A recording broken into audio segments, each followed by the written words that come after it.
kids, it's the Piston Fly here, hope you're well. Now, I'm being treated to something very special today because those very kind folk at the KTM Centre here in Hemel Hempstead have let me borrow this absolutely brand spanking new bike. It's only got 3.9 miles on the clock, so I'm the first person to ride this in real life, so to speak. And this is the KTM 1090 Adventure. It's KTM's sort of entry-level bike into the big adventure bike world, if you like. So stick around, stay tuned for the next couple of minutes and I'll tell you what I think of it.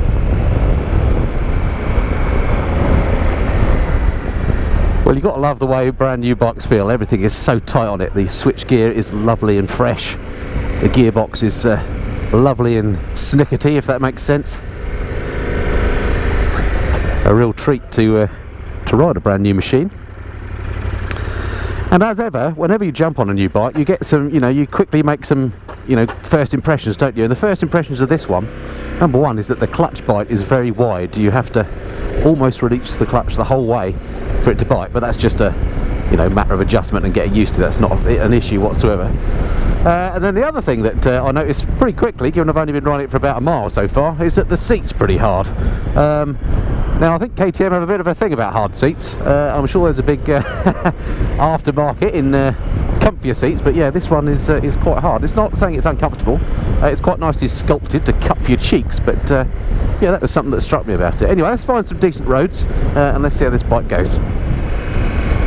So this bike, of course, has got the 1090cc twin-cylinder engine, and it's very smooth. And in the sort of slow speed stuff here in town, no problem at all.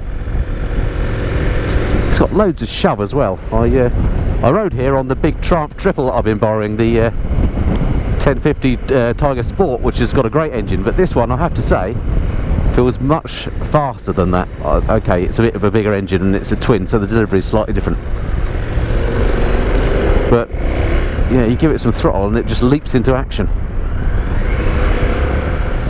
So on the practical side then, she's quite a tall bike. When I come to a stop, I can get my feet down. I'm not a particularly big chap at 5'8", but I'm kind of on the balls of my feet, stroke tippy toes, so it feels quite tall. I'll go through the detail of these specs when we stop and do a walk round in a minute. But it feels nice and light. It's one of the lightest bikes in class. In fact, that's one of the KTM claims. I think it's 205 kilograms dry, so that's pretty light for this type of bike. And even though it's kind of the baby KTM adventure bike, in terms of its size, it's physically just the same size as the big bike.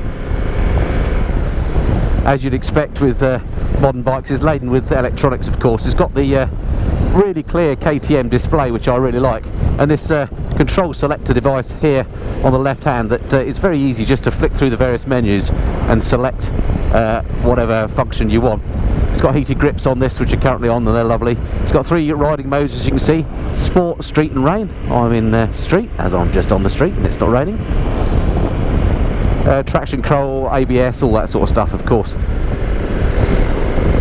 And this is the 2017 model, so it's had all the upgrades on the engine and so on over last year. And there's also a more off-roady focused model, the 1090R, which has spoked wheels, slightly longer suspension travel and so on. So this is the road focused model. From a seating position point of view, obviously I'm sitting upright. My handlebars feel quite wide and my legs are quite extended. They're just under 90 degrees, but only just. So it's not a particularly sporty position as you'd expect, but I'm slightly canted forward a little bit more than I would be on other adventure bikes that I've ridden. But overall very comfortable, and yeah, despite the hard seat, I think you could certainly ride on this for a good few hours without getting majorly fatigued right as we chance to get by.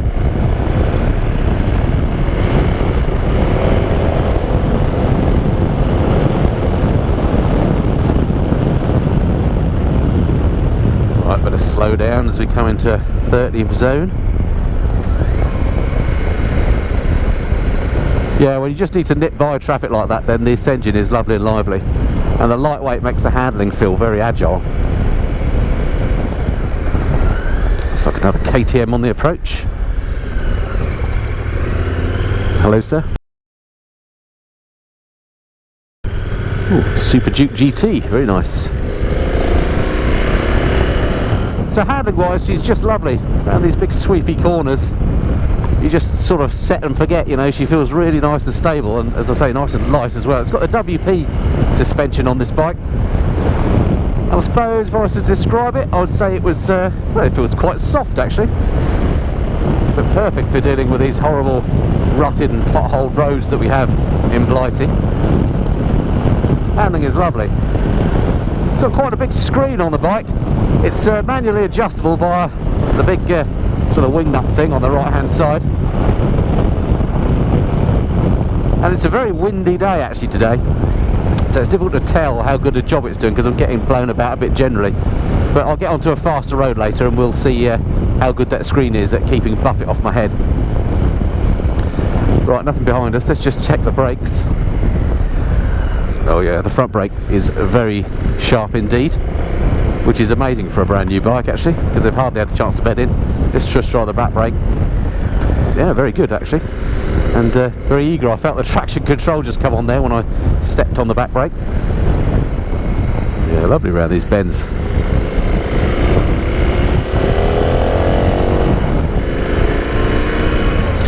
Threading this bike through town is absolutely joyful, very easy, very light bike to filter and get by traffic on, so would make an excellent commuter as well. It's one of those bikes actually that would be the sort of perfect all-rounder, I think. But as well, with the shove in the engine, you can have a lot of fun on it. So I don't think it's going to be a bike that you'd grow bored of quickly, even though I described it as their kind of entry-level machine. I must just mention these mirrors. They work really well. They're you know, a bit stalky and massive looking. I think they're pretty much the same as the ones that are on the big adventure bike, but they work really well. That's the beauty of them. At the end of the day, you can see out of them well. You're not just looking at your shoulder or your torso. I'm seeing right past it, and I've got a great view out of each mirror, so they work a treat. Right, I really must find somewhere picturesque to show you around this bike. Well, as picturesque as Chesham gets anyway. Okay, I'm not sure this counts as picturesque, but it's got a car park. It'll do for a little look round the bike. Let's have a look at that.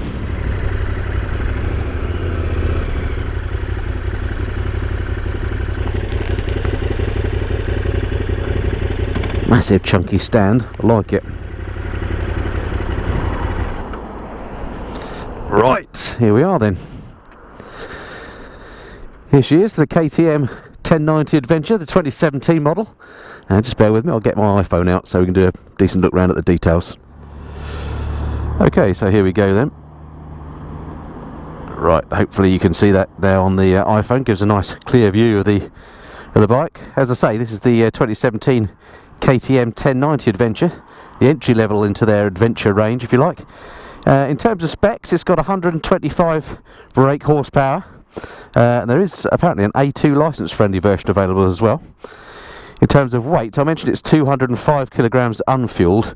With fuel on board, KTM says it's 228 kilograms, so it's very light for this type of bike. It's a pretty nice looking machine, and as I said earlier, this one is absolutely brand spanking new. If you come in close at the details, how often do you get to ride a bike that's as clean as that? It's probably the only time this bike is ever going to be that clean. Absolutely lovely. Finish on the machine is beautiful, covered in warning stickers of course, as these things always are. And then in terms of switch gear, pretty straightforward. Starter, an engine cut, and on this side you've got that KTM control setup that I actually quite like. I think the BMW whiz wheel is slightly better, but that's pretty easy to operate. It's very intuitive. The screen, as I mentioned, is adjustable, manually so. And this one's got the single front light as opposed to the split waspy looking thing on some of the bigger models, but it looks great with that daytime running light when it's on as well. In terms of brakes, we got at the front massive Brembo 4-pot calipers, and given this, as I say, has only done a few miles, they're already bedded in lovely, and they really do stop the bike nicely. And then the stonking engine, the LC8 as KTM call it, sat down there, and it's got a massive exhaust on it as well. Can't actually hear the exhaust very much when she's running. It's probably one of those bikes that could potentially do with an aftermarket exhaust, but if you want to use it primarily for touring, then it won't be fatiguing, the noise that it puts out. In terms of the fuel tank, 23 litres of fuel it'll carry, so it's a big old tank. and KTM say it'll do 350 kilometres out of a tank, which according to my maths is about 217 miles, so that's pretty good. While we're on the subject of the brakes as well, it's got the clever Bosch ABS, not the cornering type, but it's got traction control as well, which is switchable on this, so you can turn it off if you want to. The ABS, by the way, is disengageable by option, so you can optionally have it disengageable for off-road riding, and that might be more appropriate for the R model, which is more off-road focused. It's got a slipper clutch, ride-by-wire throttle, of course, which gives you those engine modes we talked about. It's got street, sport and rain, and then I think there's an optional off-road mode as well. Seat height is 850mm, so quite high, but I can get my feet on the ground. Doesn't feel like it wants to drop off or over at any point. And there's a built-in luggage rack. There's an auto indicator cancel if you forget to cancel it. I like that idea. I mentioned the suspension is WP. It's non-electronic, but it feels nice. And if you want to buy one of these, it's going to set you back £11,299 on the road. Okay, that's enough chat. Let's jump back on the bike and ride her some more. Let's get her on a bit of a faster road and see what she's like from a weather protection point of view. Oh, let's just see what she's like to manhandle around. Actually, it feels very light to pick up off the stand, which is nice. And yeah, certainly on this car park, nice and easy to move around. Hefty old stand on here, which I always like the look of, rather than the spindly thing. Okay, let's go and find some decent roads and check out this weather protection.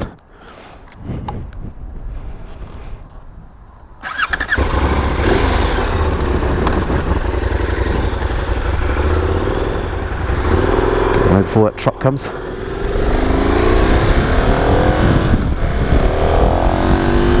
Got quite a nice throaty sound to her, but once you get going, the wind noise kind of takes over and you can't hear the engine anymore. So maybe an aftermarket pipe if engine noise is your thing.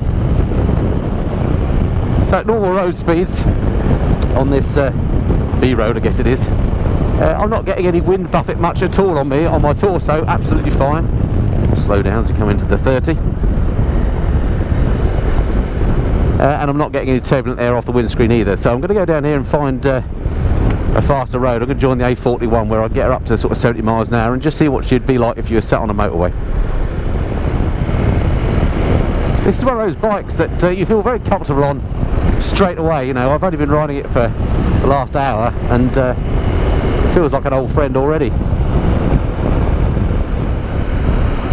Slipper clutch is fantastic. You can just stick her down through the gearbox and she just works itself out. There's no drama at the back end.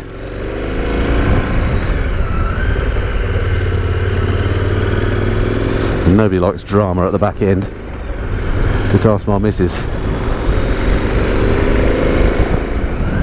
I'm going to be stuck behind a van again, although I think I'll be able to dispatch him pretty quickly and it ain't going to be a problem on this occasion. Oh, he's gone that way, brilliant.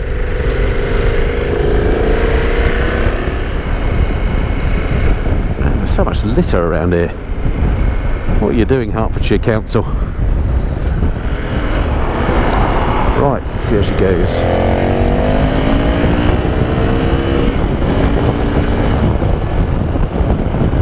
I love the fact you get this little red indicator when it's time to change up gear. Okay, so here we are cruising on the motorway at normal motorway speeds, and pretty good, I'd say. Actually, I'm not getting terrible vibrations. I'm getting a little bit of wind buffet off the top, but it's fairly clean air. I'm not finding that my head's being shaken around and my eyeballs rattling and my vision going blurry. And the mirrors are still nice and clear. There's no blurring there. So yeah, if you've got a bit of cross-continent touring in mind, or you've got a commute that you want to do that's got a bit of motorway, then this shouldn't be a problem. So I mentioned earlier that this bike is up against things like the Ducati 950 Multistrada, the baby Multistrada. I suppose another bike that you could pitch this against would be the Tiger 800. It reminds me a little bit of that, It feels maybe a little bit lighter, if anything, and a little bit more flighty than the Tiger 800, which is quite a thing actually, because it's obviously got a bigger engine, although this unit itself is very lightweight. So I can't comment on how it compares to the Ducati because I've not ridden one of those, but I have ridden the Tiger, and this compares very favourably. It's certainly got a lot more go than the Tiger. Comfort-wise, it feels very similar. It's a very similar riding position, so I guess it comes down to whether you want a bit more shove and whether you like the looks of the KTM. Right, I better get this bike back to its owners before they think I'll run off with it. These are some of the worst traffic lights in the world. I've got a few favourite sets, and these are up there with my least favourite. I've got a lovely smell of settling in paints and fluids on this bike, it being brand new. It's got that lovely new smell about it. Anyway, there we go. So that's my first impressions type review of the KTM 1090 Adventure. Overall, like it very much. It's comfortable to ride. I mentioned at the start it had a fairly hard seat, but I've been on it for a good hour now, and the seat is absolutely fine, so it's comfortable. The riding position is nice. You're not too sporty or anything like that. Your knees are slightly bent, but it feels nice. I think if you're a bigger person, you'll have no problem on it because it's physically quite a big bike. Mirrors work really well. Suspension is really nice. The handling's fantastic. The engine really has some shove for a 1090cc. It feels a lot bigger to me, and it's a really light and flickable bike. Some of the standout features for me are things like, well, the slipper clutch is just amazing. You really can be quite ham-fisted with it, and the slipper clutch gets you out of all sorts of trouble, which is fantastic. And of course the engine itself, the big twin is a nice engine. It's got bags of power, very lightweight as well. It feels light on the move and great for around town and commuting and stuff like that, I would think. So there we have it. Hope that's been of some interest to you, and I look forward to speaking to you next time. Until then, this has been the Listen and Fly. Cheerio.